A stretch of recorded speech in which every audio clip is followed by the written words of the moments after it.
Nicole didn't scream. She didn't even say his name. She just stood there in the middle of a crowded cruise ship, holding 2 cups of coffee, while a man she had never met reached over and gently tapped the small scar on the back of the woman beside him. It lasted maybe a second. Most people would have missed it.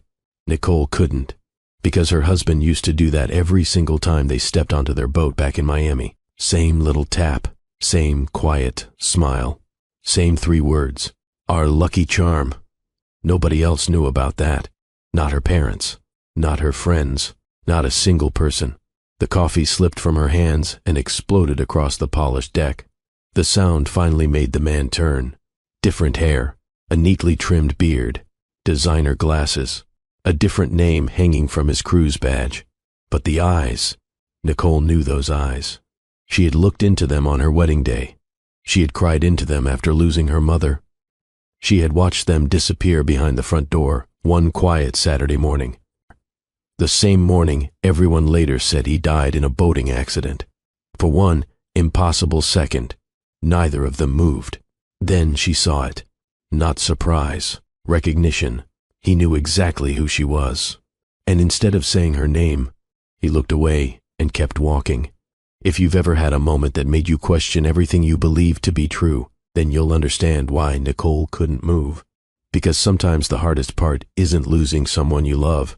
It's discovering they were never really gone.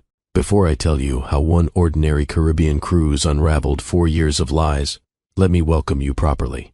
Welcome to Mr. Graham's story, my beautiful, amazing family.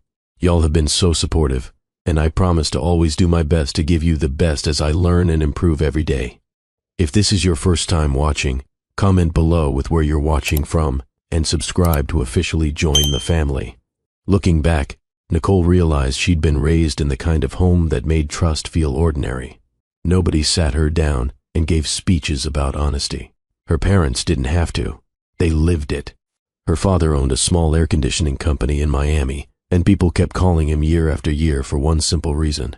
If he said he'd be there Tuesday morning at 9, his truck was usually parked outside 5 minutes early. Her mother worked as a guidance counselor at a public high school. She came home carrying the weight of other people's problems, but she never carried their secrets. She listened more than she talked, and Nicole grew up thinking, that's what good people did. Those quiet lessons followed her into adulthood. By 33, she had built a reputation that looked a lot like her parents. As a senior client relations manager for a property management company in downtown Miami, she spent most of her days calming frustrated residents, solving problems, and making sure nobody felt ignored. She wasn't the loudest person in the office. She was the one people asked for by name, not because she always had the answers, because she listened before she answered. Vanessa, her closest friend at work, used to tease her about it. "You know what your problem is?" She'd ask. Nicole would smile. "I'm almost afraid to hear this. You keep believing people are as honest as you are." Nicole always laughed that off. "I don't think everyone's honest."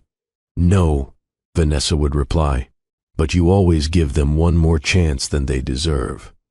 The truth was, Vanessa wasn't completely wrong. If someone missed an appointment, Nicole assumed something unexpected had happened. If a coworker forgot a promise, she figured life had simply gotten busy. She had a habit of explaining other people's behavior in the kindest way possible. Looking back, she could see how dangerous that was. Not because kindness is a weakness, because people who know how to fake kindness are often the hardest to recognize. At the time, though, Nicole had never met anyone like that. Her life had been filled with people whose words usually matched their actions. Her parents, her friends, the neighbors she'd known since childhood. She honestly believed that if you spent enough time with someone, their true character would eventually show itself. She just never imagined someone could spend years performing a version of themselves that wasn't real. Then came a Thursday evening that almost didn't happen. Her company was sponsoring a charity fundraiser for coastal restoration projects around Biscayne Bay, and Nicole had every excuse not to go. She still had emails waiting. Her refrigerator was nearly empty, and after a long week, the idea of standing in a room full of strangers making small talk sounded exhausting. "I'm leaving in an hour," Vanessa said, grabbing her purse. "You coming?" Nicole looked at the pile of paperwork on her desk. I should probably stay. Vanessa walked over, closed Nicole's laptop, and smiled. No, you should probably remember you have a life outside this office. Nicole laughed. I'll stay for 1 hour. You always say that. And I always mean it. An hour later, Nicole found herself standing beside the calm waters of Biscayne Bay, holding a glass of sparkling water and quietly reading one of the informational displays while everyone else seemed busy introducing themselves. Then a calm voice beside her said, So, are we the only two people here actually reading these signs? Nicole looked up and smiled. That was the first time she met Bradley Collins, and before the evening was over, she would walk away believing she'd just met one of the kindest men she'd ever known. If someone had asked Nicole to describe Bradley after that first night, she probably would have said the same thing everyone else did. He makes people feel comfortable. It wasn't because he talked the most. He didn't. It was because he paid attention. The volunteer serving drinks accidentally called him Brian. Bradley smiled and said, Close enough. I've been called worse. The young man looked embarrassed, but within seconds he was laughing. That was Bradley's gift. Nobody stayed uncomfortable around him for very long. Over the next few months, they kept running into each other, sometimes at community events, sometimes at little restaurants near the marina, once at a bookstore where they both reached for the same travel guide. Nicole looked at him and laughed. Are you following me? He grinned. I was about to ask you the same thing. It all felt easy.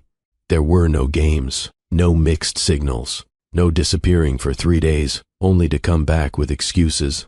If Bradley said he'd call, her phone rang. If they planned dinner for Friday, he showed up on Friday. Little things like that mattered to Nicole. Consistency always impressed her more than grand gestures. Looking back, she wondered if that was exactly what Bradley understood about her. He never rushed the relationship. He let trust grow one ordinary day at a time. He remembered birthdays. He asked about her parents by name. He never forgot the story she told him. One evening, while they were walking along the marina, Nicole mentioned a tiny scar on the back of her left hand. I got it when I was 12, she said. I tried fixing my dad's fishing tackle. It didn't go well. Bradley laughed. I would have paid to see that.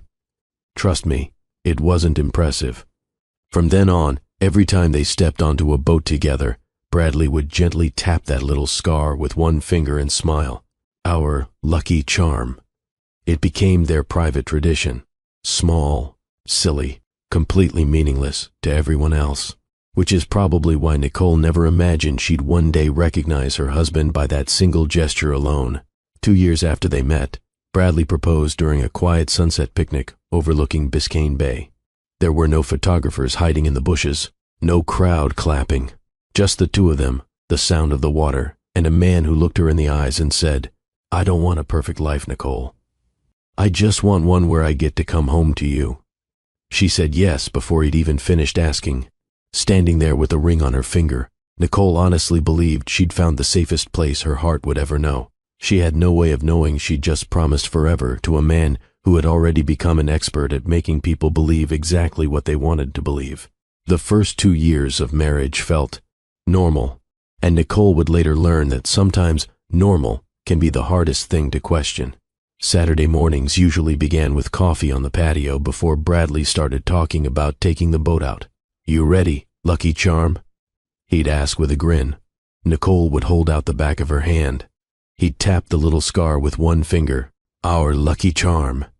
Then they'd spend the afternoon on the water, talking about everything from vacation plans to what color they should paint the guest bedroom. Those became some of Nicole's favorite memories, which made it even harder to accept what came later. The changes didn't arrive all at once. That's not how trust usually falls apart. It happens in inches. Bradley started working later than usual. Nothing dramatic, just the occasional meeting that ran longer than expected. A client dinner here, an overnight business trip there. Whenever Nicole asked how work was going, his answer was almost always the same. Busy, but good. And honestly, that sounded reasonable. Most people have seasons when work takes over. Nicole certainly had. Then she noticed something else. His phone was almost always face down. Not hidden, just face down. One evening while they were watching television, It buzzed 3 times in less than a minute. Nicole glanced toward it. "You going to get that?" Bradley barely looked away from the screen. "It can wait." A few minutes later, he picked up the phone, smiled faintly at whatever he read, and slipped it into his pocket. "Everything okay?" Nicole asked. "Yeah." He leaned over and kissed her forehead. "Just work." There was nothing about his answer that sounded suspicious. If anything, it sounded calm, reassuring. Looking back, Nicole realized Bradley rarely denied anything outright. He simply answered in ways that made more questions feel unnecessary. Around that same time, he started mentioning a new coworker. "Emily came up with a great presentation today." Or, "I've got another meeting with Emily tomorrow." Nicole never gave it much thought. She had male coworkers. Bradley had female coworkers. That was life. There wasn't a jealous bone in her body. A few weeks later, Bradley placed a folder on the dining room table. "I need your signature on a few things." Nicole looked over the paperwork. "I should probably read all of this." Bradley smiled. "You can." Then he pulled out a chair beside her instead of across from her. "I already had the attorneys explain everything." He pointed to the highlighted sections. "It's mostly restructuring some investments and updating ownership records." Nicole looked at the stack of pages. "There are a lot of signatures." "I know." He reached over and gently squeezed her hand. "I've already gone through every page. I would never let anything happen to you." Nicole smiled. "I know you wouldn't." She signed. 1 page, then another, then another. She never imagined those signatures would quietly become part of a life she didn't even know Bradley was building. A month later, he kissed her goodbye before sunrise. "I'll be back Sunday afternoon," he said, tossing a small overnight bag into the truck. "Don't have too much fun without me." Nicole laughed. "I'll do my best." He walked back toward her one last time, tapped the tiny scar on the back of her hand. "Our lucky charm." She watched him drive away until his truck disappeared around the corner. It looked exactly like every other boating weekend they'd ever had, only this time, Bradley Collins never officially came home. The phone rang at 2:17 on a Sunday afternoon. Looking back, Nicole could still remember the exact time, not because she looked at the clock on purpose, because after that moment, she looked at it over and over again, wishing the day would somehow rewind itself. She answered with a smile. "Hey, you heading home?" Silence. Then a man's voice she didn't recognize. "Is this Mrs. Nicole Collins?" The smile disappeared. "Yes. I'm with the Coast Guard." Everything inside her went still. The officer spoke carefully. There had been an accident. Bradley's boat had been found drifting several miles offshore. The engine was still running. His life jacket was inside. His wallet, his phone, his keys. Bradley was gone. Nicole remembered saying only one sentence. "That's not possible." She said it again and again, as if repeating it enough times could somehow change what the man on the other end of the phone had just told her. For 3 days, search crews covered the water. Helicopters flew overhead. Rescue boats moved across Biscayne Bay from sunrise until long after dark. Friends, neighbors, co-workers, everyone kept saying the same thing. "They'll find him." Nicole believed them. She had to. Every time her phone rang, her heart raced. Maybe Bradley had been rescued. Maybe he'd lost his memory. Maybe he'd washed ashore somewhere. Anything was easier to believe than the alternative. Then the search became a recovery operation. Nobody said those words directly to Nicole. She simply noticed people stopped saying, "When he comes home." Instead, they started saying, "If there's anything you need." Hope had quietly left the room before she realized it. Bradley's body was never found. The Coast Guard concluded that rough currents had likely carried him out to sea. Weeks later, a judge signed the paperwork declaring him legally dead. Nicole barely remembered the funeral. She remembered hugs. She remembered flowers. She remembered people telling her how lucky she'd been to have known such a wonderful man. Someone said, "The world needs more people like Bradley." Another person called him the kindest man I'd ever met. Nicole believed every word. She stood beside a polished wooden casket that held no body. She rested one trembling hand on it and whispered goodbye to the man she thought she'd lost forever.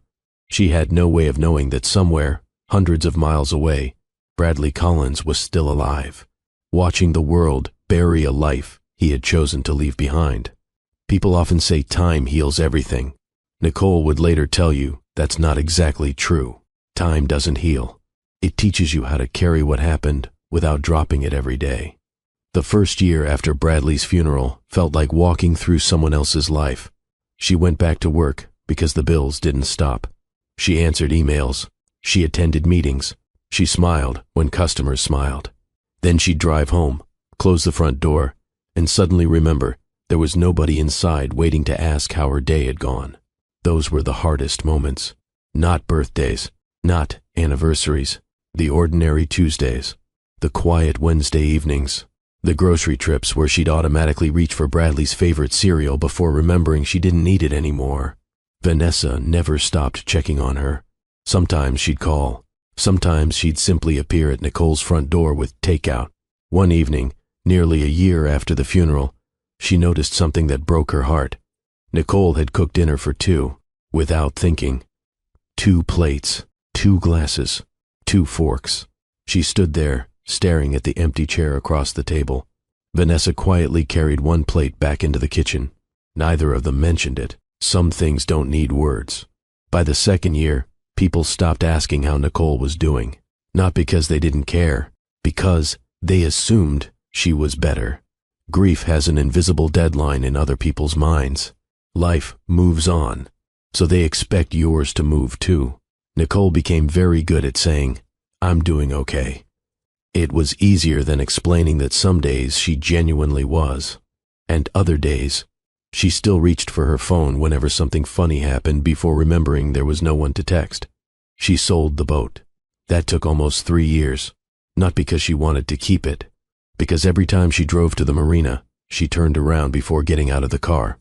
When she finally handed over the keys, she sat in her own car afterward and cried for nearly 20 minutes. Not because of the boat, because it felt like letting go of the last ordinary thing they had shared. Looking back, she realized something important. She wasn't holding on to Bradley anymore. She was holding on to the life she thought they were going to have. Those aren't always the same thing. By the beginning of the 4th year, Nicole had learned how to smile again. Not all the time, but honestly, she still missed her husband. She probably always would. What she didn't know was that one small decision, one vacation she almost talked herself out of taking, was about to prove that the man she'd spent 4 years mourning had never actually disappeared. He had simply been living under another name. By the 4th year, Nicole wasn't surviving anymore. She was functioning. There's a difference. She went to work, visited her parents on Sundays, met Vanessa for lunch every couple of weeks. People looked at her and thought, she's finally moving on. Nicole knew better. She hadn't moved on. She had simply gotten better at carrying the weight. Then one Friday afternoon, Vanessa walked into her office holding 2 iced coffees. "I've got an idea," she said. Nicole laughed. "That usually costs me money." "It definitely will." Vanessa pulled up a travel website on her phone. A 7-day Caribbean cruise. Nicole didn't even look. "No, you haven't seen it yet." "I don't need to." Vanessa sighed dramatically. "Nicole, you have vacation days you've never used." "I'm saving them." "For what?" Nicole opened her mouth. Nothing came out. Vanessa smiled gently. "Exactly." For the next 2 weeks, Vanessa refused to let the subject go. Not in an annoying way, just little comments here and there. "You'd love the sunsets. They have live jazz every night. You deserve 1 week where nobody needs anything from you."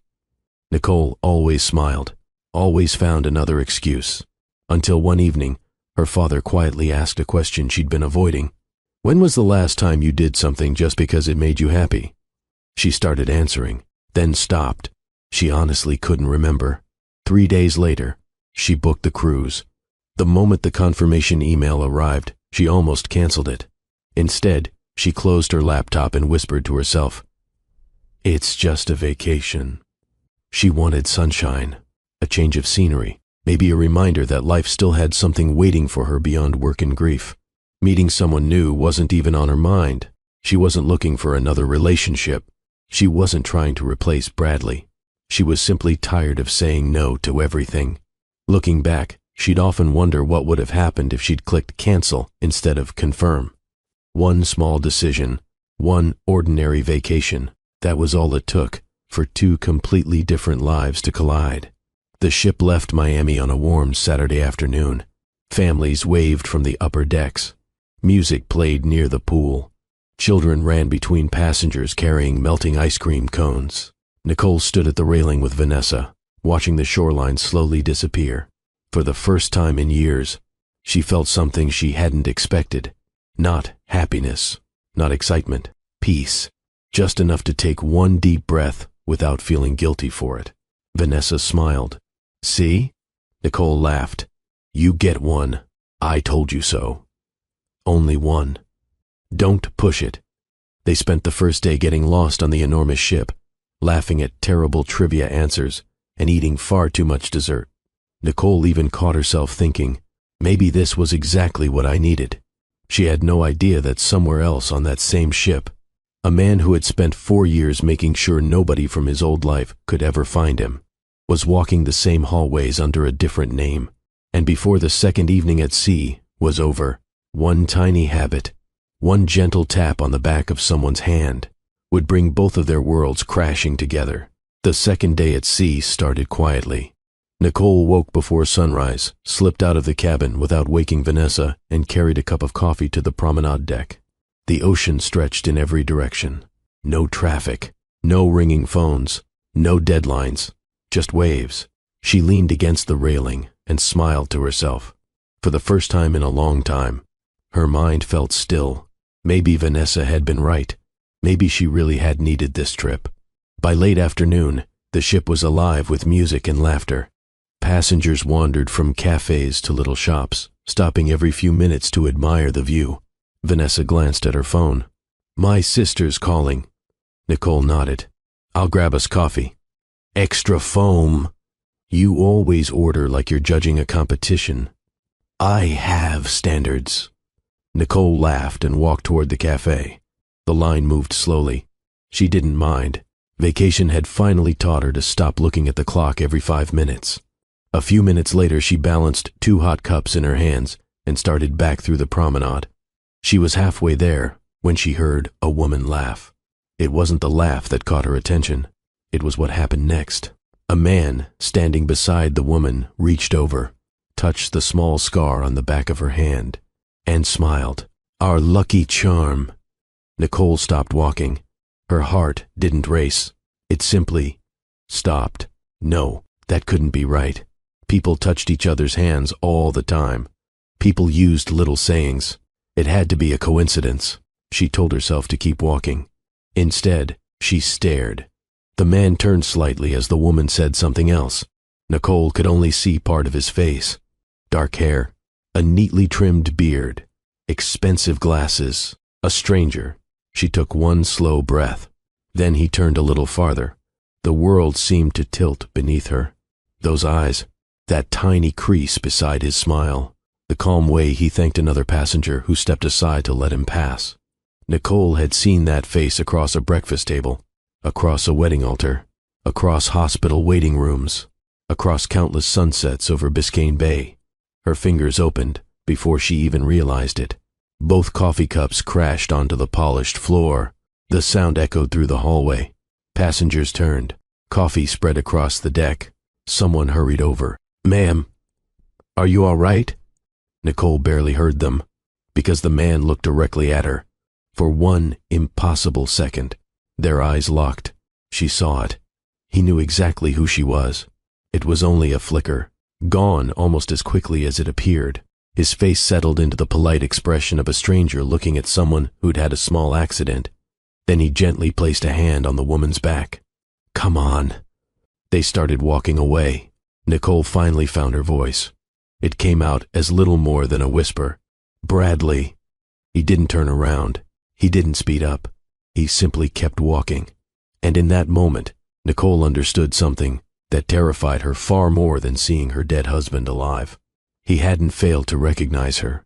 He had chosen to pretend he didn't. Nicole didn't remember walking. One moment, she was standing in the middle of the promenade.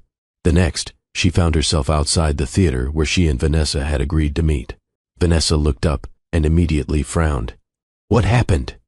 Nicole's face had gone completely pale. The coffee? Nicole barely heard the question. I saw Bradley. Vanessa laughed automatically. What? I saw him. The smile disappeared from Vanessa's face. Nicole. He was here. On this ship. Vanessa gently took Nicole's arm and guided her away from the crowd. Slow down. Nicole told her everything. The scar, the words, the beard, the glasses, the way he'd looked directly at her, then walked away. When she finished, Vanessa didn't speak right away. She knew Nicole. She wasn't dramatic. She wasn't impulsive. If Nicole said she had seen Bradley, it meant she truly believed it. Still, there has to be another explanation. Nicole looked straight at her. Tell me one. Vanessa opened her mouth. Nothing came out. The evening show had already started. Neither of them went inside. Instead, they walked through the ship, retracing Nicole's steps. The cafe, the shops, the promenade, nothing. It was as if the man had disappeared into the thousands of passengers on board. Vanessa stopped near a staircase. Nicole. What? If?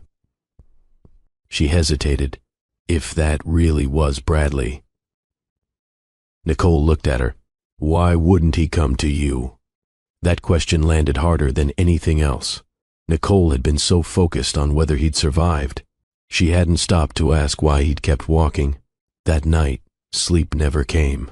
Nicole lay awake staring at the ceiling while the ship moved quietly through the Caribbean. She kept replaying the moment, over and over, not the face, the expression. For the briefest second, Bradley had recognized her. She was certain of it. Then he'd made a choice. Pretend she didn't exist. That hurt more than the funeral ever had, because funerals don't reject you. People do. Just after sunrise, Nicole wandered down to one of the ship's cafes, hoping coffee might quiet her thoughts. She found a small table near the window. She hadn't even taken her first sip when she saw him again. Bradley, alone this time. He stood at the counter, waiting for black coffee. No sugar, no cream, exactly the way he'd always ordered it. Nicole felt her heart pounding. She forced herself to stay seated. Watch. Think. Don't react. Bradley thanked the barista with the same easy smile that used to charm everyone he met. Then he picked up his cup and walked toward the windows. He looked relaxed. Almost. Nicole noticed something she'd never have seen years ago. Every few moments, without turning his head, his eyes quietly scanned the room. Not nervously, professionally, like someone making sure he always knew who was around him. This wasn't a man enjoying a vacation. This was a man who expected to be found. And somehow, he'd survived 4 years by making sure nobody ever caught him off guard. Nicole suddenly realized she wasn't the only one watching. Bradley had been watching everyone the entire time, including her. Nicole knew she had two choices. Pretend she'd never seen him, or finally hear the truth from the only person who could give it. She chose the second. Vanessa wasn't happy about it. I don't like this. I know. What if he disappears again?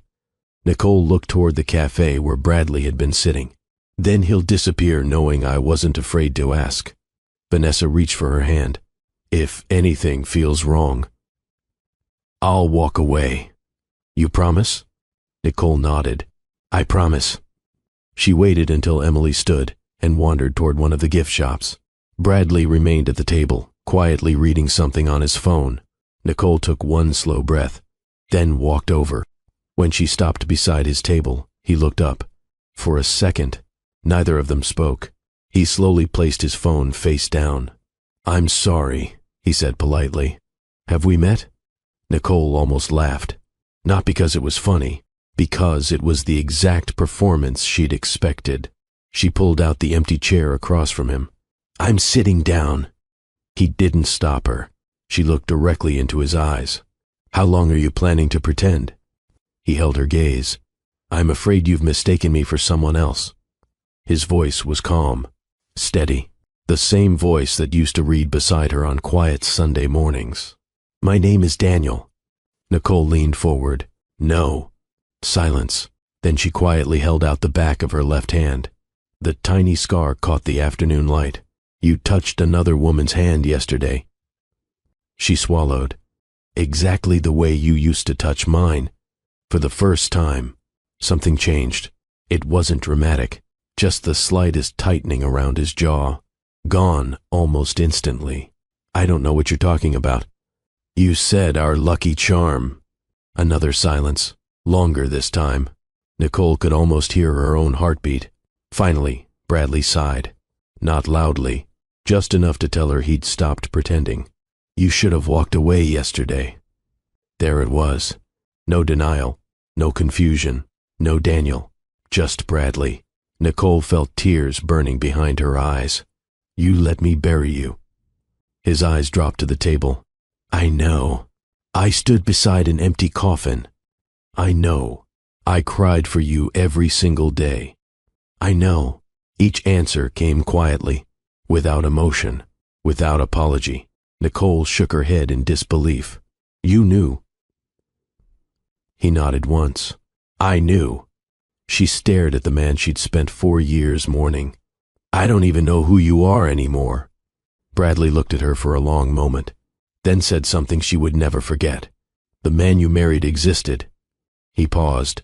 He just wasn't the whole truth. Nicole felt something inside her finally break. Not her heart. That had broken years ago. The last piece of the illusion. She slowly stood. "I used to think the hardest thing I'd ever survive was losing you." Bradley looked up. "I was wrong." She took one step backward. "The hardest thing," her voice remained calm, "is realizing I never really knew you." She turned to leave. Then Bradley spoke one last time, softly, so quietly that no one else nearby could hear. "Nicole," she stopped, without turning around, "if you still care about your own future." A pause. "Stop asking questions." Nicole felt a chill run through her. She finally looked back. Bradley's face had become completely unreadable. There was no warmth left, no husband, no grief. Only a man who had spent 4 years protecting a secret. And for the first time since stepping onto the ship, Nicole understood that finding Bradley wasn't the end of the story. It was the moment she unknowingly stepped into the danger he'd been hiding from all along. Nicole didn't tell ship security. She didn't call the police. And she didn't spend the rest of the day chasing Bradley around the ship. Looking back, she was glad she didn't. Fear makes people move fast. The truth usually rewards the people who slow down. When she returned to the cabin, Vanessa was waiting. "Well?" Nicole sat on the edge of the bed and stared at the carpet for a moment. "He admitted it." Vanessa froze. "What?" "He never said the words." Nicole looked up. "But he stopped pretending." Vanessa slowly sat beside her. "So, it really is Bradley." Nicole nodded. Neither woman spoke for several seconds. Finally, Vanessa asked the question neither of them wanted to think about. "Why?" Nicole let out a long breath. "I don't know. But I know one thing." "What?" "He isn't hiding from me." Vanessa frowned. "What do you mean?" Nicole looked toward the balcony. "If he only wanted to disappear from his old life." She paused. "He would have gotten off this ship the moment he saw me." Vanessa's eyes widened. "Instead, he stayed." That thought settled heavily between them.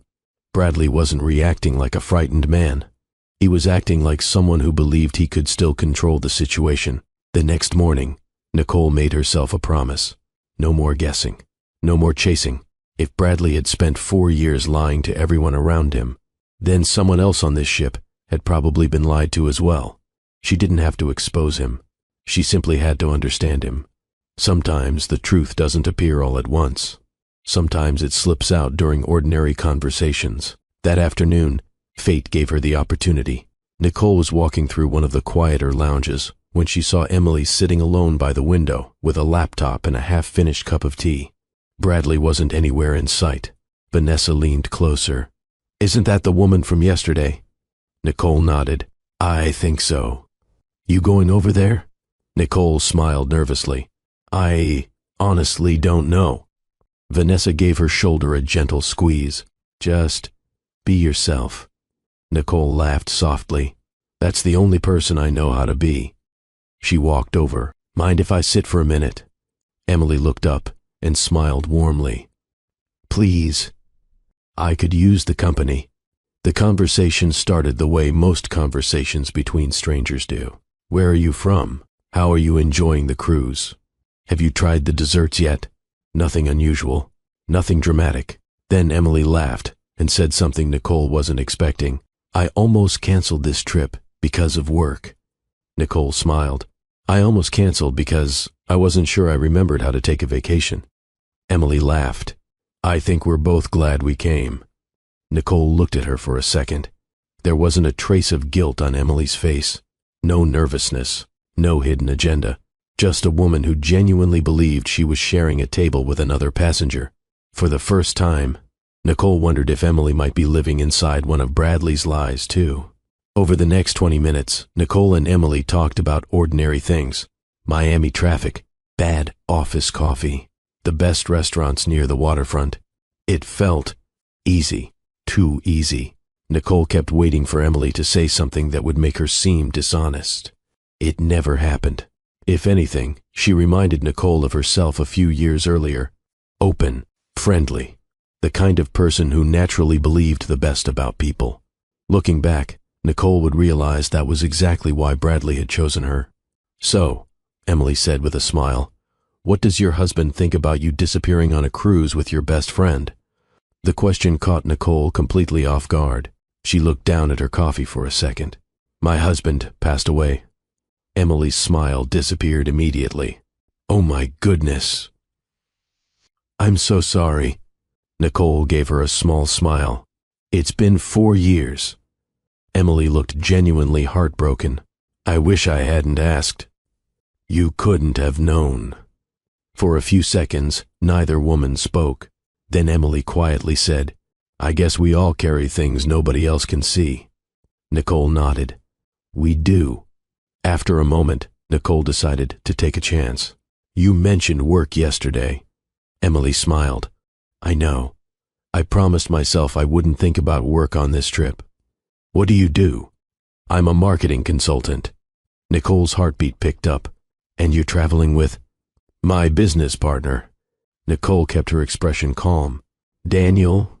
Emily laughed. Yeah. He's probably somewhere answering emails instead of relaxing. Nicole asked the next question as casually as she could. You've worked together long? Almost 4 years. Almost exactly the same amount of time Bradley had supposedly been dead. Emily continued, without noticing the significance. We've helped build several investment companies together. Nicole felt a knot tighten in her stomach. Investment companies. The words instantly brought back memories of the paperwork she'd signed years earlier. Emily stirred her tea absent-mindedly. You know what's funny? What? I probably spend more time arguing with Daniel than anyone else. Nicole smiled politely. Oh? He plans everything. I don't. He double-checks everything. I trust people too easily. She laughed. He says that's going to get me into trouble one day. Nicole stared at her for a moment. Bradley had once said almost those exact words to her, not because he was worried, because he was quietly teaching people to trust his judgment more than their own. Does he ever talk about his family? Nicole asked. Emily shook her head. Hardly ever. What about old friends? No. Pictures? No. She frowned thoughtfully. Now that you mention it. Nicole waited. I don't think I've ever seen a single photograph from his life before we met. That sentence hung in the air. Emily laughed awkwardly. I guess that's kind of strange. Nicole didn't answer, because she wasn't thinking about what Emily had said. She was thinking about what she hadn't. There was no mention of a girlfriend, no fiancé, no wife, no romance. Only work, only business, only trust. Just then, Emily's phone buzzed. She looked at the screen. Oh. Nicole noticed the name. Daniel. Emily smiled apologetically. I should probably rescue him from whatever crisis he's created. Nicole stood. It was nice talking with you. You too. Emily hesitated. You seem like someone who's easy to talk to. Nicole smiled sadly. I used to hear that a lot. As Emily walked away, Nicole watched her disappear into the crowd. Vanessa joined her a moment later. Well? Nicole looked out toward the ocean. Emily isn't the other woman. Vanessa frowned. What do you mean? I think she's another victim. What makes you so sure? Nicole let out a slow breath. Because she's saying the same things about Bradley. She paused. That I used to say. For the first time since stepping onto the ship, Nicole stopped seeing Emily as part of Bradley's new life. She saw her for what she really was. Someone standing exactly where Nicole had once stood, trusting a man who had spent years becoming whoever people needed him to be. Nicole couldn't stop thinking about Emily, not because she reminded her of someone else, because she reminded her of herself. The same trust, the same confidence, the same quiet belief that the man beside her would never intentionally hurt her. Nicole knew exactly how that story ended. She desperately hoped Emily wouldn't have to find out the same way. That evening, the ship hosted a formal dinner. Most passengers dressed up. Music floated through the grand dining room while waiters moved between tables carrying sparkling glasses and elegant meals. Nicole and Vanessa had just been seated when Nicole noticed Bradley and Emily across the room. They weren't holding hands. They weren't acting like a couple. In fact, they spent most of dinner talking about charts and schedules spread across a tablet. Vanessa quietly leaned closer. They don't look married. Nicole shook her head. They don't even look like they're pretending to be. She watched Bradley for several minutes. He smiled, listened, asked questions, remembered the waiter's name after hearing it only once. The entire table seemed drawn to him. Nicole had seen that performance before. Years ago, she'd mistaken it for kindness. Now she recognized it for what it really was. Control. Not loud control. Comfortable control. The kind that made people lower their guard without realizing it. Halfway through dinner, Bradley excused himself. I need to make a quick phone call. Emily barely looked up from her tablet. Don't be long. Nicole waited a few seconds before quietly standing. Vanessa caught her wrist. Nicole. I'm not confronting him. Then what? I just want to know who he's talking to. Vanessa hesitated, then slowly let go. Be careful. Nicole followed at a distance, not close enough to attract attention, just enough to keep Bradley in sight. He walked past the elevators and into one of the quieter observation lounges near the front of the ship. Instead of making a phone call, he sat down across from a man in an expensive gray suit. The two men shook hands. No smiles, no introductions, just business. Nicole stepped behind a decorative column. The room was almost empty. She couldn't hear everything, only pieces. Money's already moved. After we dock. New identities. No mistakes this time. The words made her stomach tighten. Then the man in the gray suit slid a thick envelope across the table. Bradley didn't even open it. He slipped it inside his jacket, as if he already knew what was inside. The meeting lasted less than 3 minutes. When it ended, the other man walked away first. Bradley remained seated. For a moment, he simply stared out at the ocean. Then, very slowly, he turned his head, straight toward the column where Nicole was standing. Their eyes met. He hadn't heard her. He hadn't seen her following him. He'd simply known someone was there. Nicole realized something she'd never understood during their marriage. Bradley noticed everything. He always had. Back then, she'd called it thoughtfulness. Now she understood it was something else. He survived by paying attention to details everyone else ignored. Bradley stood. He didn't walk toward her. He didn't smile. He simply spoke in a calm, steady voice. You should have listened. Nicole stepped out from behind the column. I'm done listening. For the first time all week, Bradley looked genuinely disappointed. Not angry. Disappointed. Asking questions isn't going to change the past. Nicole folded her arms. No. It'll explain it. Bradley studied her for a long moment, then gave the smallest shake of his head. You still think this story is about us? Nicole frowned. What does that mean? His expression hardened.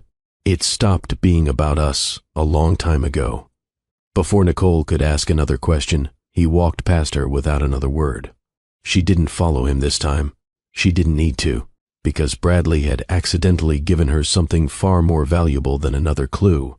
He'd admitted there was a much bigger secret, and whatever that secret was, it had been important enough for him to fake his own death. Nicole barely slept that night, not because she was afraid, because everything Bradley had said kept replaying in her mind. You still think this story is about us? What did that even mean?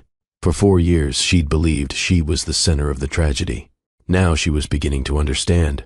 She'd only been one piece of something much bigger.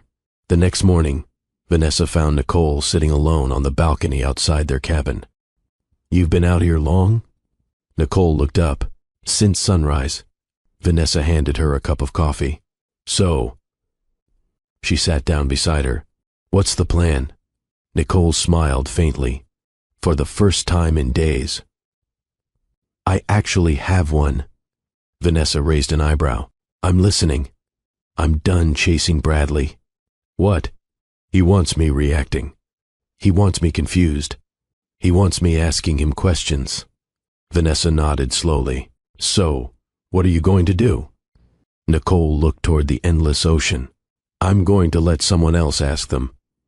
A few hours later, Nicole found Emily sitting alone near the library.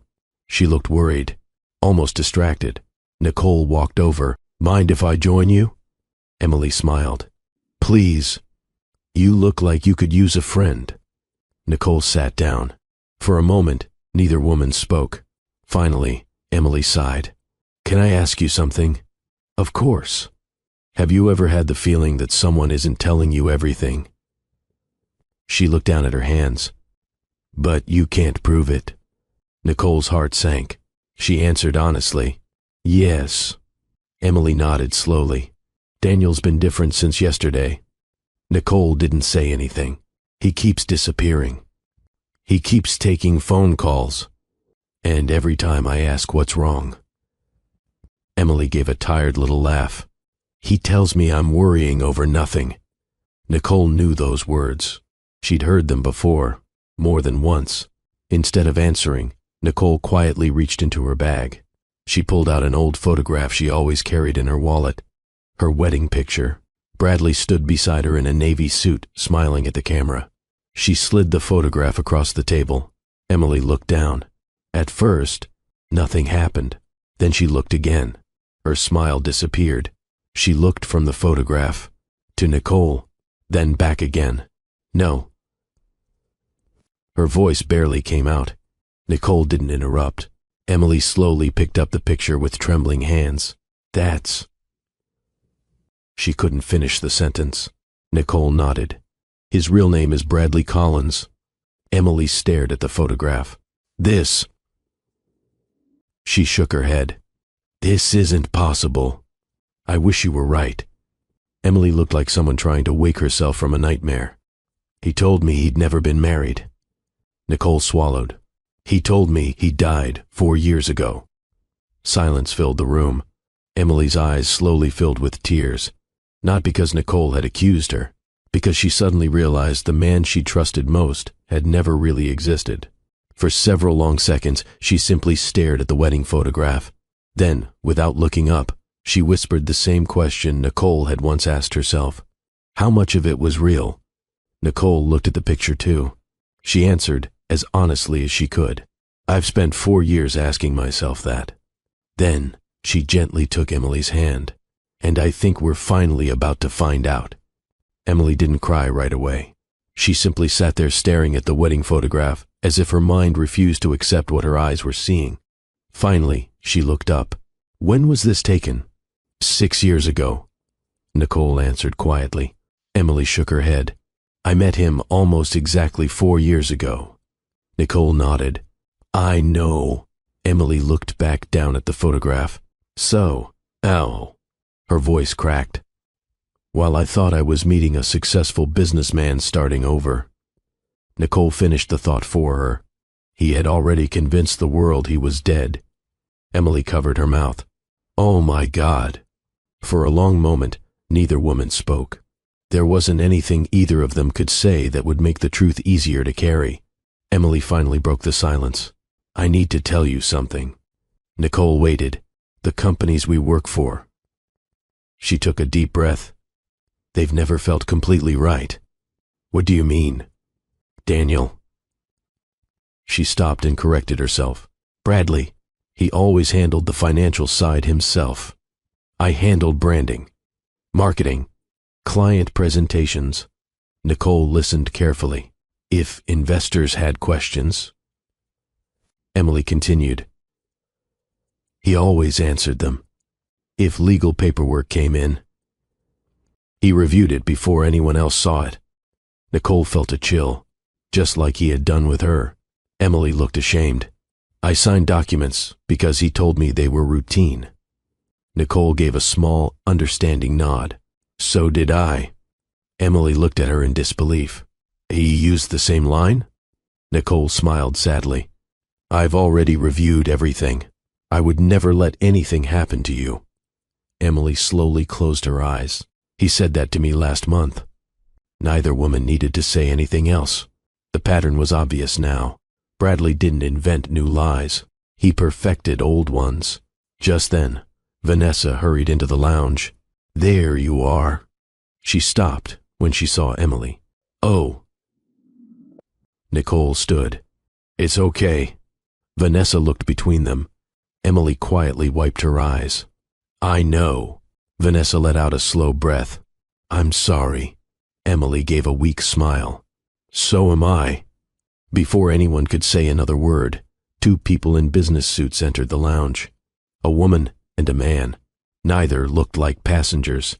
The woman glanced around the room, then walked directly toward Nicole. Mrs. Collins. Nicole stood. Yes. The woman reached into her jacket and showed official identification. We're federal investigators. Nicole's heart skipped. We need to speak with you. Emily looked confused. What's happening? The investigator answered calmly. We've been investigating Bradley Collins for several years. Nicole frowned. You know he's alive? We suspected. We just couldn't prove where he was. She looked at the wedding photograph still lying on the table. It appears you've done that for us. Nicole looked at Vanessa. Vanessa gave the smallest guilty smile.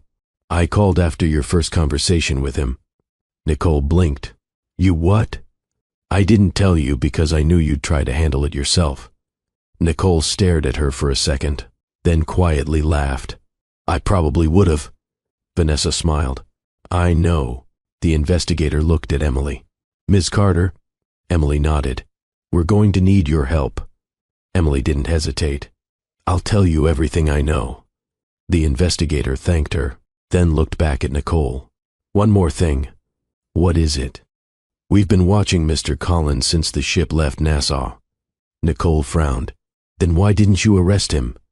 Because we needed evidence connecting him to the false identity and the financial transfers. She paused. Today. She closed the folder in her hands. We finally have enough. Nicole looked out through the lounge windows toward the endless blue water. For 4 years she'd believed the hardest part of her story was losing her husband. Now she understood something she never expected. Finding him again had been even harder, because the man she'd buried wasn't standing on this ship. The lie was, Bradley was standing alone on the upper observation deck when the investigators found him. He wasn't trying to run. He was watching the ocean, almost peacefully. One of the investigators stepped beside him. Bradley Collins? He turned slowly. For the first time since Nicole had seen him on the ship, he looked tired. Not frightened, just tired. I suppose this was always going to happen, he said quietly. The investigator nodded. I think you know why we're here. Bradley looked past them. His eyes found Nicole. She stood several yards away with Vanessa and Emily. For a moment, nobody moved. 4 years of lies. 4 years of grief. 4 years of unanswered questions. All of it had led to one final look between two people who had once promised each other forever. Bradley didn't argue. He didn't raise his voice. He didn't insist there had been a mistake. Instead, he looked at Nicole. "I owe you an apology." Nicole shook her head gently. "No." He frowned. "No? You owed me the truth." Silence. A long time ago. Those words landed harder than anything the investigators could have said. Bradley lowered his eyes. "I convinced myself disappearing was protecting everyone." Nicole answered quietly. "You were protecting yourself." For the first time. He didn't have an answer. Emily stepped forward. Her voice trembled. "Were any of those years real?" Bradley looked at her. "I cared about you." Emily wiped away a tear. "That's not what I asked." Another long silence. Finally, Bradley admitted the one thing neither woman expected. "I don't think I know how to tell where the lies ended anymore." Nicole closed her eyes for a brief moment. That sentence explained more than any confession ever could. Some people lie so often. They eventually begin believing the version of themselves they've created. The investigators gently placed Bradley in handcuffs. A small crowd had gathered nearby, whispering to one another. Nicole looked away. She didn't want her last memory of him to be that. She'd already watched one version of Bradley disappear. She didn't need to watch another. As the investigators escorted him away, Bradley stopped one last time. He looked back. "I'm sorry, Nicole." This time, she believed he meant it. But she also understood something she'd spent years learning. A sincere apology doesn't erase deliberate choices. Some wounds heal. Others simply stop controlling your life. There's a difference. Several months later, everything looked different. The legal process continued. Some of Bradley's victims recovered part of what they'd lost. Others never would. Emily left the investment company and started her own small marketing business. She and Nicole stayed in touch.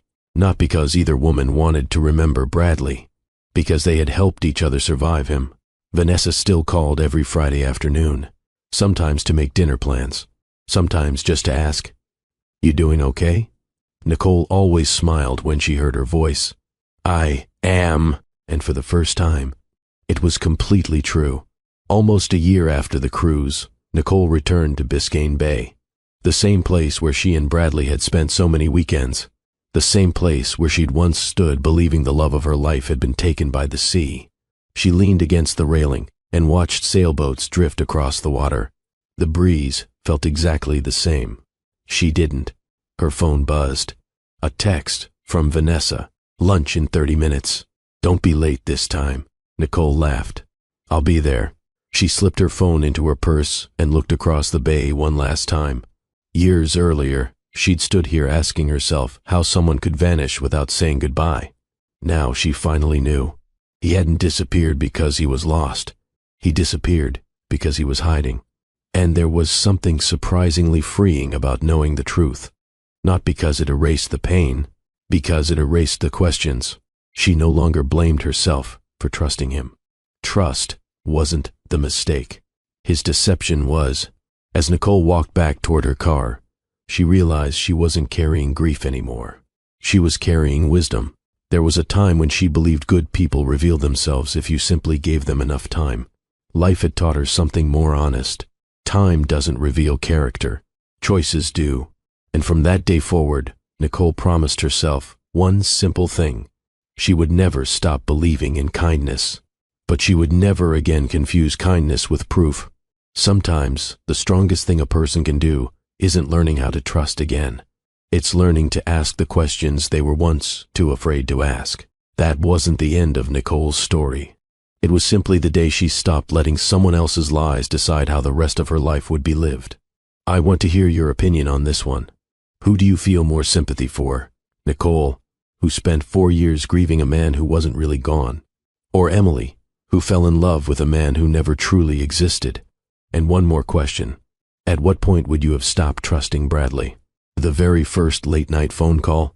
The paperwork? Or only after discovering he was alive? Let us know in the comments. I read as many of them as I can, and your perspective might help someone else who's watching. If you enjoyed today's story, Please like, subscribe, and I'll see you in the next one.